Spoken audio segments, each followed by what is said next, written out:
Hi everyone, welcome you all. In today's lecture, we are going to start our unit number 5, that is a function of complex variable. So in today's lecture, we will discuss what is meant by complex number, what is meant by the function of complex variable, the CR equation, that is a Cauchy-Riemann equation, which is very important concept in the unit complex variable, and last is harmonic function. So these are the four topics which are going to cover in today's lecture. So let's start with one by one. So complex number is also called as a complex variable, which we already discussed in first year engineering, that is mathematics 1. There is a subject that is a complex variable. In this we have the basic idea about the complex number and various form of the complex number, what is the representation of the complex number, how to convert the complex number in different forms. So we already discussed the various properties of the complex number in first year engineering. So let's discuss some basic of this. So complex number, a complex number is any number of the form z equal to a plus ib, where a and b are the real number and I is the imaginary unit. ठीक है, तो यहाँ पे क्या है, अगर कोई भी नंबर आप इस फॉर्म में अगर आपको होता है z is equal to a plus I B, या इसको मैं ऐसा भी लिख सकता हूँ z is equal to x plus I Y, अलग अलग रिप्रेजेंटेशन है अलग अलग बुक्स में. सो इस रिप्रेजेंटेशन को जो बोलते हैं उसको बोलते हैं हम कॉम्प्लेक्स नंबर. सो यहाँ पे जो x और y या a और b ये जो नंबर है ये दोनों क्या है, रियल है. तो x and y are called the real part. Similarly, a and b are also called the real part, and I is called the imaginary unit number having the value I square is equal to -1. मतलब I की value अगर लिखेंगे हम तो I की value क्या होती है, अंडर रूट -1. और एक्चुअली कंसेप्ट यही है कि कॉम्प्लेक्स नंबर का कंसेप्ट क्यों आया है, क्योंकि अगर आपको मालूम है रियल नंबर में हम देखते हैं कि किसी भी नंबर का अगर हम स्क्वायर करते हैं तो आपको हमेशा क्या मिलेगा, पॉजिटिव वैल्यू मिलेगी. लेकिन ये एक ऐसा नंबर है कि जिसका स्क्वायर क्या होता है, निगेटिव नंबर होता है. तो अगर आपको निगेटिव नंबर का स्क्वायर रूट लेना है और उस इक्वेशन को सॉल्व करने के लिए रियल नंबर सिस्टम अप्लीकेबल नहीं है, इसलिए वहां पे कॉम्प्लेक्स नंबर सिस्टम आ गई है. तो कॉम्प्लेक्स नंबर ये क्या है, it is nothing but the representation of the number in plane, X Y plane. मतलब आर्गन डायग्राम भी बोलते हैं उसको, आपने देखा होगा. तो क्योंकि सपोज अगर एक एक्स एक्सिस है और एक वाई एक्सिस है, तो मेरे पास अगर एक नंबर है z is equal to 1 plus i, so इसका मीनिंग क्या है, x इज इक्वल टू 1 और y इज इक्वल टू 1. तो सपोज अगर एक 0 है, ये 1 है और ये 1 है, तो यहाँ पे जो इसका रिप्रेजेंटेशन रहेगा ये रिप्रेजेंट करेगा ये पॉइंट, और इस पॉइंट को मैं बोल सकता हूँ 1 1, और ये point is nothing but the complex number z is equal to 1 plus I. So it is a representation of the point on a two-dimension plane, or it is a argand diagram. So this is the basic idea about the complex number. So z equal to xy is a real number, x is called the real part, the real number x is called the real part and y is called the imaginary part. तो ये दोनों तो real number है, लेकिन यहाँ पे इसको जो बोले हैं कॉम्प्लेक्स नंबर, मतलब रियल पार्ट अलग और इमेजिनरी पार्ट अलग. तो जहाँ पे आई नहीं है वो होगा रियल पार्ट, और जहाँ पे आई इंटू समथिंग आ गया है वो है imaginary part. So real of z क्या बोलेंगे हम, इसको हम लिख सकते हैं real of z is equal to x, और बाद में यहाँ पे बोल सकते हैं हम real of imaginary of z is equal to y. तो इसको real of Z equal to x और imaginary of z is equal to हो गया वाई. नेक्स्ट, अब एक कॉम्प्लेक्स नंबर की इक्वालिटीज कब होगी, मतलब कब बोलेंगे आप कि दो कॉम्प्लेक्स नंबर इक्वल है. तो अगर मेरे पास दो कॉम्प्लेक्स नंबर है, एक नंबर है z1 is equal to x1 plus I y1, और दूसरा नंबर है z2 is equal to x2 plus I y2, और दोनों नंबर को मुझे अगर देखना है कि ये नंबर इक्वल है या नहीं है, तो कब होगा, अगर पहले नंबर का रियल पार्ट और सेकंड नंबर का रियल पार्ट ये दोनों अगर इक्वल होते हैं, मतलब x1 इज इक्वल टू अगर x2 होता है, और दूसरा इमेजिनरी पार्ट और सेकंड नंबर का भी इमेजिनरी पार्ट ये भी इक्वल होता है. तो अगर ये दोनों वैल्यूज इक्वल है तो तभी हम इस नंबर को बोल सकते हैं कि दिस नंबर्स आर इक्वल. मतलब इन जनरल क्या बोल सकते हैं आप, z1 equal to z2 when real part of first is equal to real part of second, मतलब real part of z1 is equal to real part of z2 and imaginary part of z1 is equal to imaginary part of z2, तभी दो number क्या हो जाएंगे, equal हो जाएंगे. और अगर कोई कॉम्प्लेक्स नंबर की वैल्यू 0 है, इसका मीनिंग क्या है, जीरो है मतलब x प्लस आई वाई की वैल्यू कितनी हो गई, जीरो हो गई। इसका मीनिंग ये की हो सकता है कि x भी जीरो होगा और y भी जीरो होगा। मतलब वो पॉइंट जो है ना, रिप्रेजेंटेशन जो बोलते हैं हम, पॉइंट ऐसा डिनोट करते हैं हम एक्स वाई, तो एक्स वाई की वैल्यू क्या हो जाएगी, जीरो जीरो। तो यहाँ पे ओरिजिन पॉइंट मिल जाएगा आपको। तो at origin the complex number की वैल्यू कितनी हो जाएगी, जीरो हो जाएगी। बाद में है फंक्शन ऑफ कॉम्प्लेक्स वेरिएबल। तो हमने ऑलरेडी जो पढ़ा है वो पढ़ा है कॉम्प्लेक्स नंबर, और कॉम्प्लेक्स नंबर का रिप्रेजेंटेशन कैसा था, z is equal to X plus I Y. ठीक है। सो अगर मैं कोई फंक्शन डिफाइन करता हूं किस पे, z पे, और मुझे कुछ नया नंबर मिलता है, it is called as suppose w। मतलब यहाँ पे अगर मैं इस नंबर पे फंक्शन ऑपरेट करता हूँ तो मुझे मिलेगा एफ ऑफ जेड, और एफ ऑफ जेड की वैल्यू क्या रहेंगी, w। तो ये कॉम्प्लेक्स नंबर का फंक्शन हो गया। तो इसीलिए इस नंबर को क्या बोलते हैं हम, function of the complex number, और इसको डिनोट करते हैं हम u प्लस आई वी से। ठीक है। तो जैसे यहाँ पे जो z में x रियल पार्ट होता है, वैसे यहाँ पे u रियल पार्ट है, और y जो इमेजिनरी पार्ट होता है, तो यहाँ पे v इमेजिनरी पार्ट है। और जो w is equal to F of Z है, इसको बोलते हैं हम मैपिंग, मैपिंग और फंक्शन, मैपिंग और फंक्शन और the transformation of Z plane into W plane. क्योंकि क्या होगा यहाँ पे हमारे पास दो प्लेन होंगे, ये रहेगी हमारी एक प्लेन जिसको बोलेंगे हम एक्स वाई प्लेन, या इसको बोलते हैं हम जेड प्लेन क्योंकि ये जेड कोऑर्डिनेट डिनोट करते हैं। और दूसरी प्लेन जो रहेंगी वो रहेंगी हमारी यू और वी, इसको बोलते हैं हम डब्ल्यू प्लेन। तो अगर मैंने यहाँ पे फंक्शन ऑपरेट कर दिया है इस पे, तो क्या होगा, यहाँ पे फंक्शन ऑपरेट होने के बाद आपको एक नई फिगर मिलेगी। मतलब सपोज अगर यहाँ पे कोई इक्वेशन है सर्कल, तो यहाँ पे आपको सर्कल या लाइन मिलेगी, इस टाइप में ट्रांसफॉर्मेशन होगा। और इस ट्रांसफॉर्मेशन में जो बीच में ट्रांसफॉर्मेशन एक्ट होता है उसको क्या बोलते हैं हम, इसको बोलते हैं हम मैपिंग और द ट्रांसफॉर्मेशन और द फंक्शन। डायग्रामेटिकली अगर इसको देखेंगे हम तो इस टाइप में, सपोज आपके पास एक फिगर है, कोई भी फिगर है, तो यहाँ पे जो फिगर है वो जेड प्लेन में है। ठीक है। रैंडमली हमने कुछ रैंडम फिगर ले ली है, आर्बिटरी फिगर, और यहाँ पे z प्लेन में है मतलब एक्स वाई प्लेन में है, और मैंने यहाँ पे एक फंक्शन ऑपरेट कर दिया f of z। So F अगर मैंने इस फिगर पे ऑपरेट किया है तो यह ट्रांसफॉर्मेशन होकर दूसरी फिगर बन गई। अभी इसका और इसका नेचर चेंज हो गया। देखिए यहाँ पर ये जो था, ये था फर्स्ट और सेकंड क्वाड्रेंट में, ये चारों क्वाड्रेंट में आ गया। तो ये जो दूसरी डायग्राम है, मतलब ये जो आपको मिल गया w एफ ऑफ जेड, इसको क्या बोलते हैं, इसको बोलते हैं हम image of Z, image of Z. तो ये जेड की इमेज हो गई। जैसे कि अगर आप मिरर लेते हैं तो मिरर ऐसे बीच में एक सपोज मिरर है, ये आपके पास अगर मिरर है तो अगर आप कुछ देखते हैं तो आपको कुछ वैसे के वैसे ट्रांसफॉर्मेशन दिखेगा, लेकिन अलग दिखेगा। मतलब राइट हैंड है तो आपको लेफ्ट हैंड दिखेगा, राइट आइज है तो आपको लेफ्ट आइज दिखेंगी। तो ये थोड़ा ट्रांसफॉर्मेशन हो सकता है, लेकिन आपको एग्जैक्टली वही इमेज मिलेगी। तो ये mirror is nothing but the transformation. क्या हो रहा है मिरर में, एक हमारी जो हम जो दिखा रहे हैं उसको, वही सेम फिगर वहां पे ट्रांसफॉर्म हो रही है। इनडायरेक्टली हम अगर मैथमेटिकल देखेंगे तो सर्कल का सर्कल ही मिला, लाइन का लाइन ही मिला। तो ये मिरर भी एक ट्रांसफॉर्मेशन है। और ये जो देख रहे हैं हम यहाँ पे मिरर के बाद, तो इसको क्या बोलते हैं हम, हमारी इमेज। जैसे कि फोटोग्राफ लेते हैं या मिरर में देखते हैं तो उसको हम टर्म यूज करते हैं इमेज। तो ये जो है ये है इमेज किसकी, पहले फिगर की। और इसको उल्टा देखेंगे तो इसको हम बोलेंगे प्री इमेज, प्री इमेज किसकी, ये फिगर की। तो इस टाइप से क्या होता है, ट्रांसफॉर्मेशन एक्ट होता है। और अगर कोई फिगर पे हमने कुछ फंक्शन मैप कर दिए है तो हमको जो नया फंक्शन मिलेगा जो डब्ल्यू प्लेन में रहेगा उसको ही बोलते हैं हम फंक्शन ऑफ कॉम्प्लेक्स वेरिएबल, क्योंकि ये कॉम्प्लेक्स वेरिएबल है। तो इधर क्या हो गया, ये फंक्शन ऑफ कॉम्प्लेक्स वेरिएबल। बाद में कुछ बेसिक कंसेप्ट है जैसे कि हर बार रहते हैं, लिमिट, डिफरेंशिएबिलिटी, कंटिन्यूटी। ठीक है। सो लिमिट मतलब क्या होता है, अगर किसी पॉइंट पे फंक्शन की जो वैल्यू रहेंगी वो अगर कुछ यूनिक है तो उसको बोलते हैं हम लिमिट। मतलब suppose that a function is defined in some neighbourhood of z0।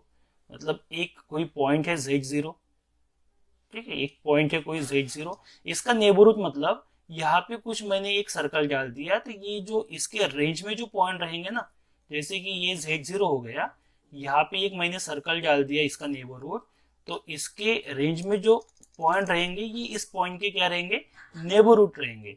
तो अगर आप किसी फंक्शन की वैल्यू की लिमिट अगर निकालते हैं हम उसी पॉइंट पे, कौन से, z is equal to z0, तो ये कुछ यूनिक लिमिट आएगी, मतलब अगर मुझे कुछ एल आंसर मिलता है उसका, so never expect possibility that z0 is plus then f is said to possess a limit of z0 given that is equal to l।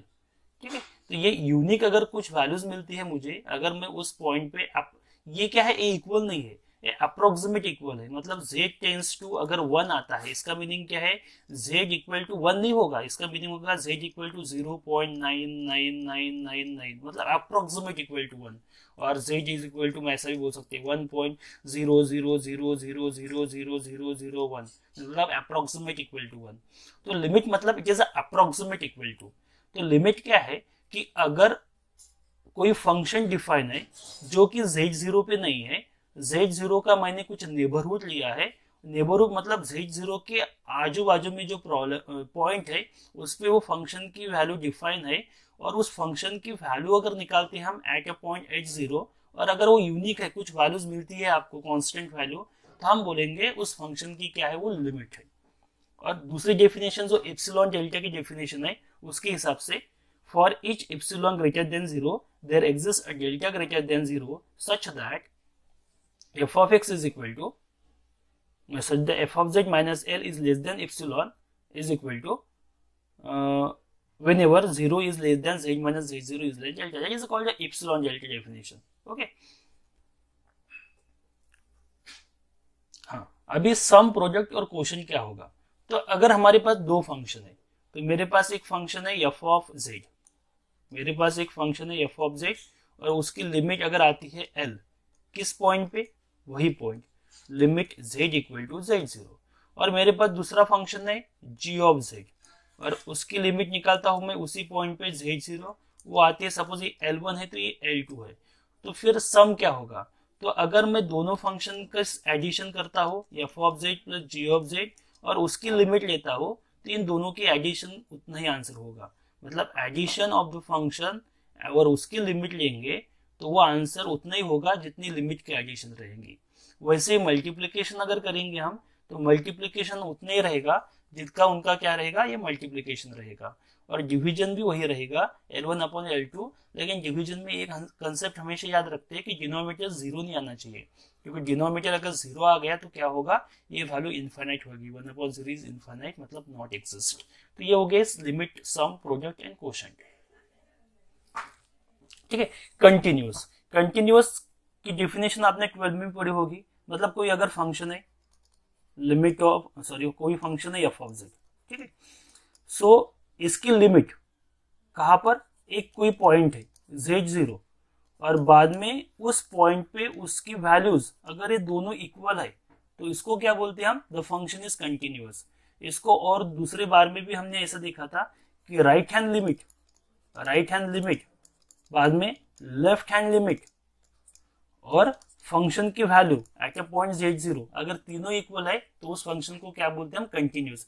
Continuous होना मतलब क्या होना, अगर मैं किसी भी फंक्शन का कोई ग्राफ निकालता हूं, तो अगर सपोज साइन है तो साइन 0 कितना था, 0, मतलब ऐसा ग्राफ आएगा साइन फंक्शन का, ठीक है, ये ऐसा फंक्शन आएगा। अगर मैं कोसाइन का ग्राफ निकालता हूं, अगर कोई कोसाइन फंक्शन है तो कोसाइन की वैल्यू कहां से स्टार्ट होती है, 1 से होती है, तो ये ऐसा आएगा कुछ ना कुछ, ठीक है। तो ये जो ग्राफ है ना, ये कंटिन्यूअस, मतलब मैंने ये निकालने के लिए मेरा हाथ नहीं उठाया, मैं कंटिन्यूअसली उसको निकालते जा रहा हूँ। एक्सपोनेंशियल ग्राफ है तो ये निकालते जा रहा हूँ, यहाँ पे कहीं ब्रेक नहीं आया है। तो ऐसा अगर आप ग्राफिकली देखेंगे तो किसी फिगर को अगर ब्रेक नहीं है तो हम क्या बोल सकते हैं उसको, this is a continuous function. और मैथमेटिकल देखेंगे तो क्या होगा, उस फंक्शन की उस पॉइंट पे right hand limit, left hand limit और फंक्शन की वैल्यू अगर तीनों सेम है तो उस फंक्शन को क्या बोलते हैं हम, कंटिन्यूअस फंक्शन। और जनरल फंक्शन जो है पॉलिनोमियल हमेशा कंटिन्यूअस ही होता है। तो यहाँ पे पॉलिनोमियल का एक nth डिग्री पॉलिनोमियल दिया है, an z raised to the power n to constant where n is non-negative integer is called a polynomial of a degree n। बाद में डिफरेंशिएबिलिटी। सो डिफरेंशिएबिलिटी मतलब फंक्शन का डेरिवेटिव, ठीक है, फंक्शन का डेरिवेटिव। अभी ये जो रिजल्ट है आपने, ये रिजल्ट हमने ऑलरेडी देखा है 12th क्लास में। 12th क्लास में आपका एक रिजल्ट होगा कि एफ डैश ऑफ जेड, अगर कोई फंक्शन है आपका सपोज, या F dash of Z dy by D x, अगर इसकी एक डेफिनेशन होती थी F of x plus H minus f of x upon h as limit h tends to 0. So this is called the first principle. तो first principle मतलब क्या है, अगर कोई फंक्शन है मेरा f ऑफ x और अगर मुझे उसका डेरिवेटिव निकालना है तो मुझे क्या है, मुझे एक इंक्रीमेंट रहेंगे x में, तो फंक्शन की वैल्यू रहेंगी f of x plus H minus जो ओरिजिनल फंक्शन है उसमें से माइनस करना है और इंक्रीमेंट से डिवाइड करना है और उसकी लिमिट लेना है h टेंड्स टू 0. और अगर क्या होगा, अभी ये लिमिट अगर एग्जिस्ट होगी तो इसकी जो वैल्यू रहेंगी वो रहेगा इसका डेरिवेटिव. तो इसको बोलते हैं फर्स्ट प्रिंसिपल और value of derivative by using the definition of limit. So suppose the complex function f is defined in the neighborhood of a point z0, the derivative of f at z0 is given by this result provided this limit is exist. ठीक है, अब ये limit exist होगी तो क्या होगा, अगर ये लिमिट एग्जिस्ट है इसका मीनिंग ये है कि ये फंक्शन इस पॉइंट पे डिफरेंशिएबल है. ठीक है, और डिफरेंशिएबल है इसका मीनिंग है कि वो कंटिन्यूअस भी है, क्योंकि अगर फंक्शन डिफरेंशिएबल है तो ऑब्वियस है वो कंटिन्यूअस होगा. डिफरेंशिएबल अगर है तो वो कंटिन्यूअस होगा ही, लेकिन inverse is not true. Continuous है तो डिफरेंशिएबल होगा ये हम बोल नहीं सकते हैं. ठीक है, तो डिफरेंशिएबल है तो कंटिन्यूअस होगा ही. अभी डिफरेंशिएबिलिटी क्यों चेक करते हैं कि सपोज अगर मुझे किसी ने बोला है कि मुझे एक डेरिवेटिव निकालना है और डेरिवेटिव निकालना है 1/x, तो मुझे तो डायरेक्ट फार्मूला मालूम है कि derivative of 1/x is minus 1/x² होता है. लेकिन अगर मुझे यहाँ पे कंडीशन दी है x is not equal to 0 तो ये करेक्ट है, क्योंकि 1/x का डेरिवेटिव माइनस 1/x² होता है, लेकिन कंडीशन रहेंगी x is not equal to 0. क्यों, क्योंकि अगर x इज इक्वल टू 0 में लेता हो तो यहाँ पे इस फंक्शन में अगर वैल्यू मैं पुट करूंगा तो 1/0 क्या मिलेगा मुझे, इनफाइनाइट. इनफाइनाइट मतलब नॉट एग्जिस्ट, बराबर है. अब ये फंक्शन एग्जिस्ट ही नहीं है, फंक्शन की वैल्यू ही आपको पता नहीं है, तो आप उसका डेरिवेटिव कैसे निकाल सकते हैं. तो इसीलिए इस फंक्शन को मैं बोलूंगा कि इस function is not differentiable at x equal to 0. ये डिफरेंशिएबल है, लेकिन अगर मैं x इज इक्वल टू 0 का अगर थोड़ा लेता हो, यूज करता हो, तो यहाँ पे मुझे पता चलेगा कि x इज इक्वल टू 0 के लिए इस फंक्शन की वैल्यू ही एग्जिस्ट नहीं है, और इस फंक्शन की वैल्यू एग्जिस्ट नहीं है मतलब क्या होगा, ये फंक्शन इस पॉइंट पे डिफरेंशिएबल नहीं है. तो इसीलिए हम डिफरेंशिएबिलिटी किसको बोलेंगे कि अगर यहाँ पे उस पॉइंट पे इस फंक्शन की लिमिट नहीं निकल रही है, क्योंकि लिमिट जब निकल रही है वो इनफाइनाइट निकल रही है. तो इसीलिए हम बोलेंगे कि अगर किसी फंक्शन की लिमिट एग्जिस्ट है या ये डेफिनेशन वो फॉलो करता है तो उसको क्या बोलेंगे, वो फंक्शन डिफरेंशिएबल है एट दैट पॉइंट, और उसका डेरिवेटिव जो रहेगा इस फार्मूले से हम फाइंड कर सकते हैं. बाद में जो हमारे यूनिट में जो मेन कंसेप्ट है वो है analytic. What is mean by analytic function. ठीक है, सो एनालिटिक फंक्शन मतलब क्या होता है, analytic is related to the differentiable. तो अगर आपके पास कोई फंक्शन है f ऑफ z, कोई फंक्शन है आपके पास f ऑफ z और आपके पास एक पॉइंट है z0. ठीक है, तो हम क्या बोलेंगे, f इज डिफरेंशिएबल अगर f ये z0 और उसके नेबरहुड में जितने भी पॉइंट है वो सभी पॉइंट पे अगर डिफरेंशिएबल है. मतलब अगर मैं कोई z0 लेता हूं, सो z0 मेरा पॉइंट है और इसके नेबरहुड मतलब क्या करेंगे, इसको सेंटर पकड़ के एक सर्कल निकालते हैं, इसको बोलते हैं उसका नेबरहुड. तो इसके नेबरहुड में भी इनफाइनाइट नंबर ऑफ पॉइंट रहेंगे. तो ये जितने पॉइंट है ये सभी पॉइंट पे अगर इस फंक्शन का डेरिवेटिव एग्जिस्ट होता है, मतलब ये फंक्शन अगर डिफरेंशिएबल है, तो हम बोल सकते हैं कि ये फंक्शन एनालिटिक है. मतलब हम शॉर्ट में ऐसा बोल सकते हैं, the function which is differentiable everywhere. अगर कहीं पर भी फंक्शन डिफरेंशिएबल है तो उस फंक्शन को क्या बोल सकते हैं हम, this function is said to be analytic function. So a function is analytic at every point of z is said to be entire function. ठीक है, अभी फंक्शन एनालिटिक है तो उसको एंटायर फंक्शन भी बोलते हैं. एंटायर मतलब it is define over the whole plane, मतलब कहीं पर भी कोई प्रॉब्लम नहीं है. डिफरेंशिएबल है मतलब उसकी लिमिट एग्जिस्ट हो रही है. इसका मीनिंग क्या है कि कहीं पर भी उसकी लिमिट इनफाइनाइट नहीं होगी, लिमिट एग्जिस्ट हो रही है. z0 पे भी हो रही है, उसके नेबरहुड में हो रही है, तो लिमिट एग्जिस्ट है. लिमिट एग्जिस्ट है, हर एक पॉइंट पे लिमिट एग्जिस्ट है, मतलब हर एक पॉइंट पे वो फंक्शन डिफरेंशिएबल है, और कहीं पर भी उसको कोई सिंगुलरिटी नहीं है, जिसको बोलते हैं हम सिंगुलरिटी. वो भी देखेंगे हम सिंगुलरिटी की डेफिनेशन. तो अगर उसको कोई सिंगुलरिटी नहीं है, मतलब हर एक पॉइंट पे वो डिफरेंशिएबल है, तो उस फंक्शन को क्या बोलते हैं हम, एनालिटिक. और अगर फंक्शन एनालिटिक है तो उसको बोलते हैं हम entire function, it is called the entire function. अभी उन्होंने एग्जांपल दिया है पॉलिनोमियल फंक्शन और एंटायर फंक्शन, क्योंकि पॉलिनोमियल की वैल्यू क्या रहेंगी, इस टाइप की रहेंगी, a z square plus b z plus c. तो पॉलिनोमियल आपको एक हमेशा याद रखना है कि पॉलिनोमियल में डिनोमिनेटर होता ही नहीं है, बराबर है। और फंक्शन एग्जिस्ट कब कब नहीं होगा, जब डिनोमिनेटर में जीरो आएगा। डिनोमिनेटर में जीरो आता तभी ये वैल्यू इन्फिनिट होती है, लेकिन पॉलिनोमियल तो कभी डिनोमिनेटर रहता ही नहीं है, मतलब डिनोमिनेटर में जीरो कभी आएगा नहीं है, मतलब फंक्शन की वैल्यू इन्फिनिट कभी होगी नहीं है। और इन्फिनिट नहीं होगी मतलब क्या होगी, उसकी लिमिट एग्जिस्ट होगा, वो डिफरेंशिएबल होगा, इसका मीनिंग वो एनालिटिक होगा। तो एंटायर फंक्शन मतलब जो फंक्शन जो सभी जगह पे एनालिटिक है उसको बोलते हैं एंटायर फंक्शन। और एनालिटिक मतलब क्या है कि वो हर एक पॉइंट पे डिफरेंशिएबल है, वो पॉइंट और उसके नेबरहुड में भी डिफरेंशिएबल है, तो उसको बोलते हैं हम एनालिटिक फंक्शन। अभी मैं सिंगुलर पॉइंट का एक आपको बता देता हूँ। सिंगुलर पॉइंट मतलब क्या होता है, तो सिंगुलर पॉइंट मतलब ये पॉइंट होता है वो कि जहां पर फंक्शन डिफाइन नहीं है।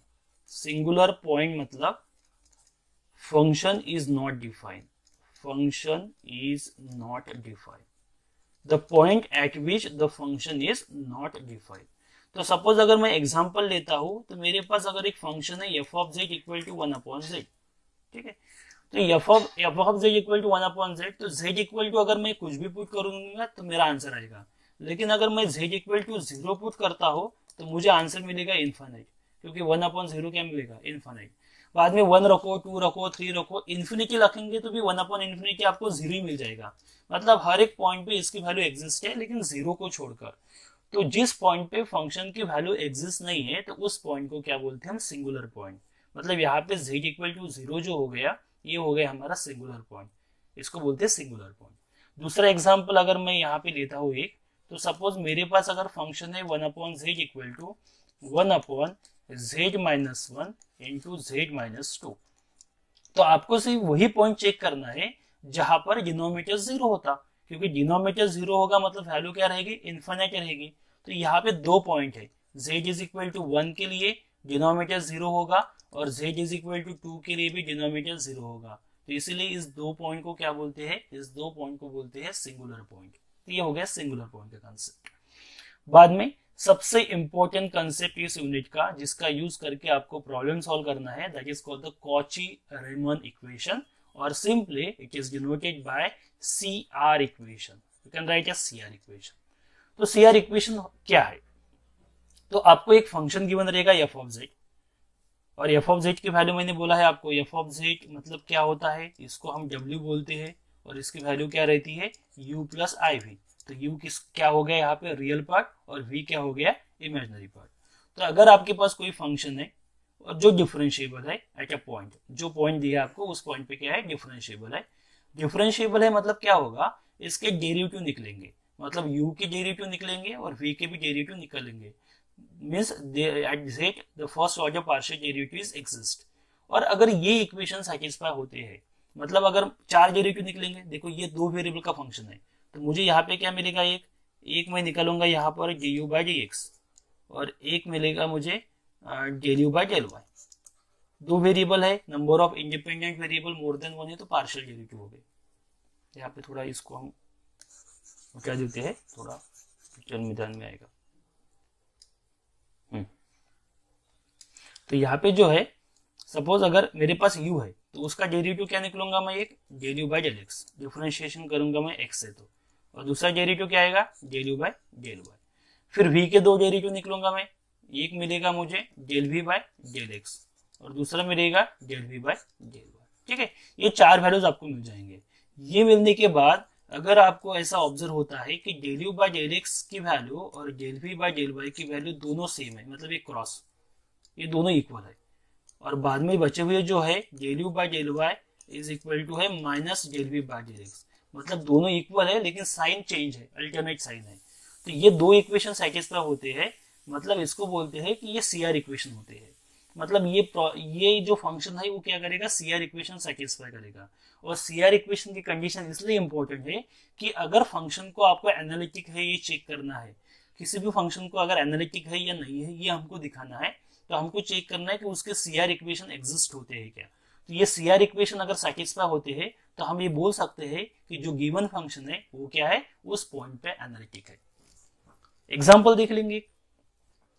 मेरे पास एक एग्जाम्पल है एफ ऑफ जेड, ये z के फॉर्म में है, तो z इक्वल टू मैंने x प्लस आई वाई रख दिया, z इक्वल टू मैंने रख दिया x प्लस आई वाई, तो फिर उसका स्क्वायर है, तो इसकी वैल्यू क्या आएंगी, X square plus twice I X Y minus Y square, और ये दूसरा x प्लस आई वाई, तो इसके रियल पार्ट कौन से हो गए, X square minus Y square plus X, और इमेजनरी पार्ट हो गए twice X Y plus Y. तो ये फंक्शन है और मुझे चेक करना है कि ये CR इक्वेशन सेटिस्फाई होगी या नहीं होगी। तो देखिए यहाँ पर ये जो रियल पार्ट है इसको डिनोट करते हैं हम u से, तो ये हो गया हमारा u, और वो इमेजनरी पार्ट जो है उसको डिनोट करते हैं हम v से। अभी मुझे डिफरेंशिएशन करना है इसका पार्शियल, तो मैं पहले क्या करूंगा, u का x से डेरिवेटिव लूंगा, तो u का अगर x से डेरिवेटिव लेंगे हम तो ये आएगा ट्वाइस x, ये यहाँ पे x नहीं है तो ये 0 आ गया और ये आ गया 1, तो ट्वाइस x प्लस 1। और v का क्या करेंगे हम, y से डेरिवेटिव लेंगे, या u का x से डेरिवेटिव ले लिया मैंने यहाँ पे लिखते समय del u by del X, कितना आएगा, u का x से डेरिवेटिव ट्वाइस x प्लस 1, ठीक है। बाद में u का y से डेरिवेटिव लेता हूं मैं, तो ये आएगा, ये पहले का 0 आएगा, दूसरे का आएगा सिर्फ -2y, और तीसरे का भी 0 आएगा, ये दो डेरिवेटिव हो गए। अब ये v का डेरिवेटिव लेते हैं हम x से, so del v by del X, यहाँ पे x का डेरिवेटिव 1 हो गया, तो इसका आंसर आएगा ट्वाइस y, और del v by del y, तो y से लेना है तो y तो दोनों फंक्शन में प्रेजेंट है, तो पहले फंक्शन का डेरिवेटिव आ गया ट्वाइस x और दूसरे का आ गया 1। तो यहाँ पे ऑब्जर्व करेंगे आप, तो del u by del X की जो वैल्यू है और del v by del y है, ये दोनों इक्वल है, तो मैं यहाँ पे बोल सकता हूँ कि del u by del X is equal to del v by del y, और ये दोनों इक्वल है लेकिन इसके साइन चेंज है, मतलब मैं ये भी बोल सकता हूँ कि del u by del y is equal to minus del v by del x. और हमने अभी अभी देखा है कि ये दोनों इक्वेशन को क्या बोलते हैं हम, CR इक्वेशन। तो ये जो फंक्शन है ये CR इक्वेशन सेटिस्फाई कर रहा है यहाँ पर। तो अगर कोई भी फंक्शन CR इक्वेशन सेटिस्फाई करता है तो उस फंक्शन को बोलेंगे हम एनालिटिक फंक्शन, मतलब जो हमारा फंक्शन है वो कौन सा होगा, वो होगा एनालिटिक फंक्शन, ठीक है। अभी कंडीशन क्या है, मेन कंडीशन एनालिटिक होने की, तो अगर सपोज जो मैंने अभी बताया वही है कि suppose a real value function u and v are continuous and have continuous first order partial derivative in a domain D, क्योंकि हमने f ऑफ z देखा है, f ऑफ z की वैल्यू क्या है, u प्लस आई वी, तो u plus आई v से मैंने दो डेरिवेटिव निकाले हैं, del u by del x और del v by del y, बराबर है, और यहाँ पे del v by del x और del v by del y। So अभी डेरिवेटिव कब निकलेंगे, जब ये फंक्शन डिफरेंशिएबल रहेंगे, मतलब u और v डिफरेंशिएबल चाहिए, डिफरेंशिएबल है मतलब ऑब्वियसली कंटिन्यूअस है, तो इसलिए यहाँ पे दिया है कि continuous and first order derivative present.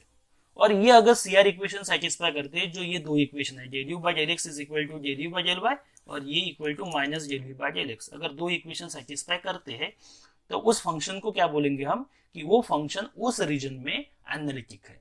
तो ये सबसे इजीएस्ट मेथड है to check the given function is analytic और नॉट। तो आप ये दो CR इक्वेशन यूज करके इजीली हम फाइंड कर सकते हैं कि फंक्शन एनालिटिक है नहीं है।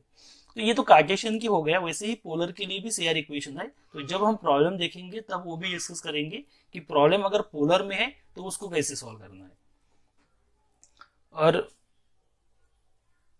एक प्रॉब्लम वैसे CR इक्वेशन का है, जैसे यहाँ पे जो पिछला प्रॉब्लम था, यहाँ पे u है और यहाँ पे v है, तो मैंने क्या किया, इसको u बोल दिया और इसको v बोल दिया। अभी यहाँ पे मैंने डेरिवेटिव निकाले, del u by del x और del v by del y। So derivative निकालने के बाद आप ट्राई कीजिए कि डेरिवेटिव निकालना कुछ डिफिकल्ट नहीं है, del u by del X निकालेंगे तो यहाँ पर x है, यहाँ पर x है, तो क्वेश्चन रूल लगेगा, y से इजीली निकल जाएगा, यहाँ पे x से निकलेंगे तो इजीली निकल जाएगा और y से क्वेश्चन रूल निकलेगा। तो आप 4 डेरिवेटिव निकाल लीजिए, 4 डेरिवेटिव निकालने के बाद आपको ये आंसर मिलेंगे, del u by del X का आंसर ये आ जाएगा और del v by del y का भी वही आएगा, del u by del y और del v by del X ये भी सेम हो जाएंगे। तो अभी ये जो है ये पहला इक्वेशन है CR और ये सेकंड इक्वेशन है CR, तो यहाँ पे CR इक्वेशन तो सेटिस्फाई हो गए, मतलब हम बोल सकते हैं कि गिवन फंक्शन इज एनालिटिक। लेकिन यहाँ पे एक रेस्ट्रिक्शन है, देखिए यहाँ पर ये डेरिवेटिव निकालने के बाद और या फंक्शन जो है, यहाँ पर आपके पास डिनोमिनेटर में जो टर्म है ना वो x square plus Y square है, बराबर है। तो अगर मेरा पॉइंट ओरिजिन है, मतलब z इक्वल टू 0 है, तो z इक्वल टू अगर 0 होता है इसका मीनिंग क्या है, x भी 0 होगा और y भी 0 होगा। तो x is equal to 0, y is equal to 0 अगर मैं पुट कर दूंगा तो यहाँ पे 0 और यहाँ पे 0, या ये भी फंक्शन 0 हो जाएगा। मतलब ये डेरिवेटिव या फंक्शन वो एग्जिस्ट नहीं है 0 के लिए। तो मतलब यहाँ पे क्या होगा कि हम ये बोल सकते हैं कि ये फंक्शन एनालिटिक तो है लेकिन 0 के लिए नहीं है, एक्सेप्ट 0, क्योंकि 0 के लिए क्या हो रहा है, फंक्शन डिफाइन नहीं है। तो यहाँ पे वही दिया है, Cauchy Riemann equation are satisfied except at the point जब डिनोमिनेटर क्या होगा इसका 0। सो डिनोमिनेटर 0 मतलब z इक्वल टू 0 हो गया। So conclude that f is analytic in any domain not containing the point z equal to 0। मतलब अगर हम कॉम्प्लेक्स प्लेन को डोमेन को C बोलते हैं तो मेरा जो रीजन होगा वो रहेगा C माइनस 0। अगर मेरा C पॉइंट है पूरा मतलब अगर एक C सेट है और हर सेट पे ये फंक्शन अगर एनालिटिक है तो वो C में नहीं है, उसमें से अगर मैं 0 निकाल डालूंगा क्योंकि 0 पे वो फंक्शन एनालिटिक नहीं हो रहा, क्योंकि 0 पे डिनोमिनेटर क्या हो रहा है, 0 हो रहा। तो ये पॉइंट छोड़कर यहाँ पे वो फंक्शन क्या है, एनालिटिक है। और एक छोटा कंसेप्ट है हार्मोनिक का। तो फंक्शन को क्या करना है, हार्मोनिक है या नहीं है चेक करना है। जैसे कि यहाँ पे आपके पास f of z equal to u plus I V की वैल्यू होगी, तो इसमें से आप u फाइंड कर सकते हैं और आप v फाइंड कर सकते हैं कंपेयर करने के बाद। उसके बाद क्या करना है आपको, इसको डिफरेंशिएट करो, del u by del x मिल जाएगा, और इसको अगेन डिफरेंशिएट करो, आपको मिल जाएगा del two you by del x square. ठीक है, बाद में v को डिफरेंशिएट करेंगे y से तो आप del V by del Y मिलेगा, और इसको अगेन डिफरेंशिएट करेंगे तो del two V by del Y square. मतलब u को x से करना है, v से y करना है, कब, डबल डेरिवेटिव। और इनको अगर मैं ऐड करूंगा तो ये आएगा del two you by del x square, sorry, और वैसे इसके भी दो आएंगे, y से एक आएगा और y से दो आएगा, मतलब यहाँ पे ये भी दूसरा डेरिवेटिव आएगा del two U by del Y square, और एक आएगा del two we by del x square.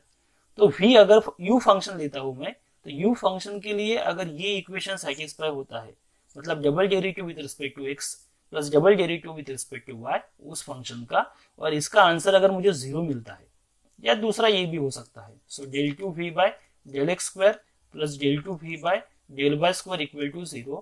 तो अगर ये इक्वेशन सेटिस्फाई होता है तो हम क्या बोल सकते हैं, यहाँ पे जो फंक्शन है u, सो u को बोल सकते हैं हम एनालिटिक, सॉरी हार्मोनिक फंक्शन। यहाँ पे जो फंक्शन है v, इसको क्या बोलते हैं हम, एनालिटिक फंक्शन। मतलब इन जनरल अगर कोई भी फंक्शन ये इक्वेशन अगर सेटिस्फाई करेगा, कौन सा, del two phi by del x square plus del two phi by del Y square is equal to 0, तो यहाँ पे जो फंक्शन रहेगा इस फंक्शन को क्या बोलते हैं हम, फाई इज हार्मोनिक फंक्शन। ये सिंपल एक रिजल्ट है। और ये जो इक्वेशन है ना, इस इक्वेशन को मैं ऐसा लिख सकता हूं, del two by del x square plus del two by del Y square of phi, और इसको हम डिनोट करते हैं इस टाइप से, del square phi equal to 0। और ये जो है इसको बोलते हैं लाप्लासियन ऑपरेटर, लाप्लासियन ऑपरेटर। और इस इक्वेशन को बोलते हैं लाप्लास इक्वेशन। तो डायरेक्टली हम ऐसा भी बोल सकते हैं कि अगर कोई फंक्शन लाप्लास का इक्वेशन सेटिस्फाई करता है तो उसको बोलेंगे हम हार्मोनिक फंक्शन, या उस फंक्शन का double derivative with respect to x और double derivative with respect to y लिया और दोनों का अगर ऐड कर दिया, अगर आंसर 0 मिल गया तो उस फंक्शन को क्या बोलेंगे हम, harmonic function. So real valued function has continuous second order partial derivative, यहाँ पे निकाला मैंने second order partial derivative, and satisfy the Laplace equation. Laplace equation मतलब ये double derivative with respect to x plus double derivative with respect to y is equal to 0. Then this is said to be a harmonic. So अगर f of u plus iv अगर ये analytic form, इसमें से एक note निकलती है कि अगर फंक्शन एनालिटिक है, आपने चेक कर लिया, तो अभी एनालिटिक कैसे चेक करेंगे, एनालिटिक चेक करना है मतलब वो CR इक्वेशन सेटिस्फाई करेगा। सो फंक्शन जो u और v है, तो उसने अगर CR इक्वेशन सेटिस्फाई कर दिए, इसका मीनिंग क्या होगा, वो एनालिटिक होगा, और अगर वो एनालिटिक है ना तो हार्मोनिक होगा ही। सो यहाँ पे वही दिया है कि फंक्शन अगर एनालिटिक है, सो u और v क्या हो जाएंगे, वो हार्मोनिक फंक्शन हो जाएंगे, मतलब वो ये इक्वेशन सेटिस्फाई करेंगे, लाप्लास इक्वेशन। सो और उसके बाद एक लास्ट कंसेप्ट है कॉन्जुगेट हार्मोनिक फंक्शन। तो कॉन्जुगेट हार्मोनिक तो बहुत इजी है, जैसे कि f of z equal to u plus I v, ये आपका फंक्शन है, और इसको मैं बोलूंगा एनालिटिक फंक्शन, ये एनालिटिक होना चाहिए। सो u and v are said to be a harmonic conjugate of each other, harmonic conjugate of each other. मतलब u का हार्मोनिक कॉन्जुगेट कौन सा है v, v का हार्मोनिक कॉन्जुगेट कौन सा है u। अब ये हार्मोनिक क्यों बोला है, हमने अभी देखा है कि फंक्शन अगर एनालिटिक है तो जो u है वो लाप्लास इक्वेशन सेटिस्फाई करेगा, मतलब आपको ये मिलेगा, और v जो है वो भी लाप्लास इक्वेशन सेटिस्फाई करेगा, तो आपको ये भी मिलेगा। मतलब यहाँ पे बोल सकता हूं मैं u and v are harmonic, ठीक है। और u का कॉन्जुगेट जो है वो v होता है, और v का कॉन्जुगेट कौन सा होता है, u होता है, क्योंकि वो CR इक्वेशन सेटिस्फाई करता है, तो इसको बोलते हैं हम harmonic conjugate. So if u and v are harmonic and this is the value of function is analytic, then u and v are said to be harmonic conjugate of each other, ठीक है। So example ले लिया हमने, या analytic harmonic है या check करना है। सो सपोज मेरे पास अगर u फंक्शन है तो इसको मैं x से डिफरेंशिएट कर दूंगा, तो x क्यूब का डेरिवेटिव हो गया 3x स्क्वायर, यहाँ पे 3y स्क्वायर आ गया और इसका डेरिवेटिव 0 हो गया। फिर दोबारा मुझे x से डिफरेंशिएट करना है, तो इसका x से डिफरेंशिएशन लेने के बाद ये आएगा 6x मिल गया। फिर अभी u को मैं y से डिफरेंशिएट करूंगा, तो पहले टर्म का डेरिवेटिव 0 आ गया, ये y स्क्वायर का 2 हो जाएगा, तो ये -6xy और यहाँ पे -5 आ गया। फिर दोबारा इसको y से डिफरेंशिएट करूंगा, तो y का डेरिवेटिव 1 मतलब -6x मिलेगा, और दोनों को मैं ऐड कर देता हूँ, तो यहाँ पे 6x है, यहाँ पे -6 है, तो एडिशन कितने आ गए 0। मतलब जो u है ना, इसने ये इक्वेशन सेटिस्फाई किया, del square of u equal to 0, मतलब लाप्लास इक्वेशन सेटिस्फाई किया। तो u क्या है, ये हार्मोनिक फंक्शन है।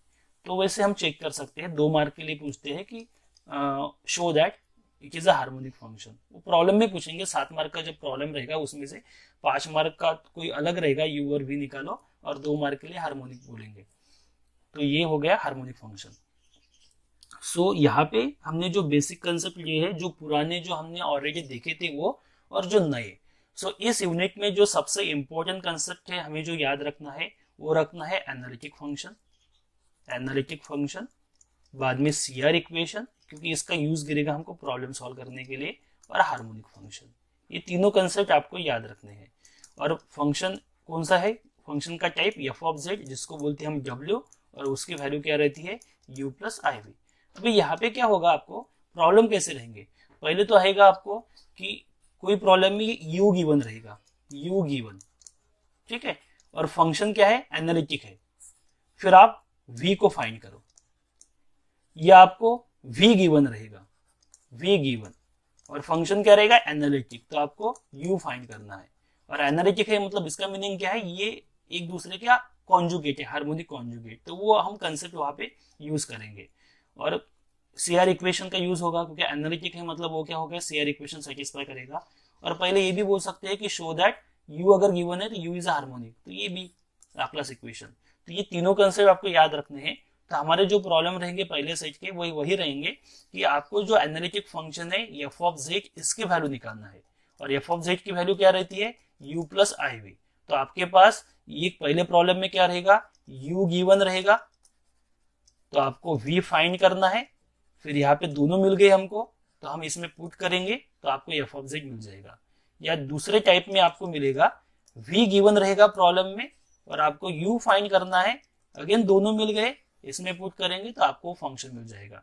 तो हमारा जो पहला टॉपिक हम देखेंगे वो यही है कि construct the analytic function f of z where u equal to कोई वैल्यू रहेगी, और construct the analytic function f of z where v equal to, मतलब 2 पार्ट जो है आपके फंक्शन के, रियल पार्ट और इमेजिनरी पार्ट, उसमें से आपको एक पार्ट गिवन रहेगा, एक तो रियल पार्ट गिवन रहेगा, एक तो इमेजिनरी, उसका यूज करके आपको सेकंड पार्ट निकालना है, और दोनों को ऐड करके आपको जो है वो रिक्वायर्ड फंक्शन मिल जाएगा। लेकिन इसके लिए हमको ये 3 कंसेप्ट आने चाहिए, एनालिटिक फंक्शन, CR इक्वेशन और harmonic function. So next lecture में हम इसके प्रॉब्लम देखेंगे। So thanks for watching.